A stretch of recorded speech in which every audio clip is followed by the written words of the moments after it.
Hello， 罐头视频的朋友们，大家好，我是孙一涵。马上就要过年了，你是不是已经回家了呢？那说到过年，最重要、最幸福的，应该就是跟家人一起吃顿年夜饭了。那想要吃得好，食材的清洁是最重要的。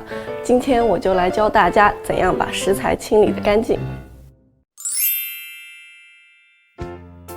猪肉是我们8大菜系中必不可少的食材，那想要清理猪肉，淘米水就成了重中之重了。首先，我们先取适量的大米，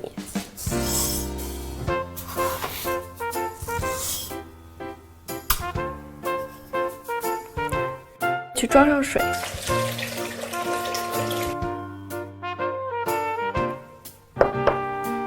然后我们把猪肉放到淘米水里浸泡5到8分钟。淘米水是天然的清洁剂，能带走生猪肉中的脏东西，这样清洗过后的猪肉就可以放心的吃啦。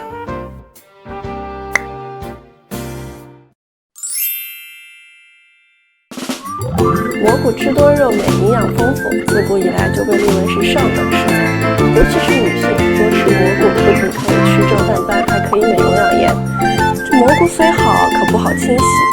首先呢，要把蘑菇底部的蒂去掉。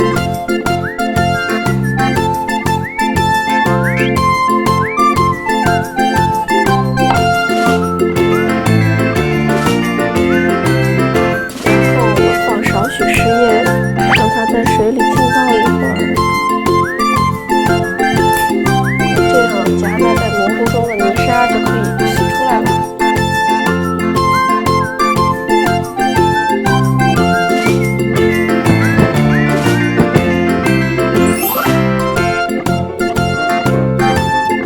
接下来就是减肥餐中的必备食材啦，西兰花。西兰花不仅含有丰富的维生素群，还可以预防癌症。那这个西兰花要怎么清洗呢？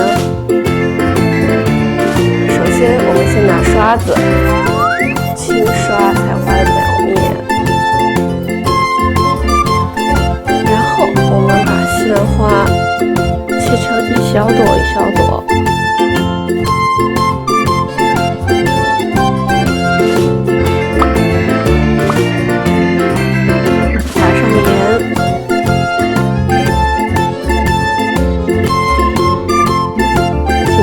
15到20分钟，最后用清水冲洗就好了。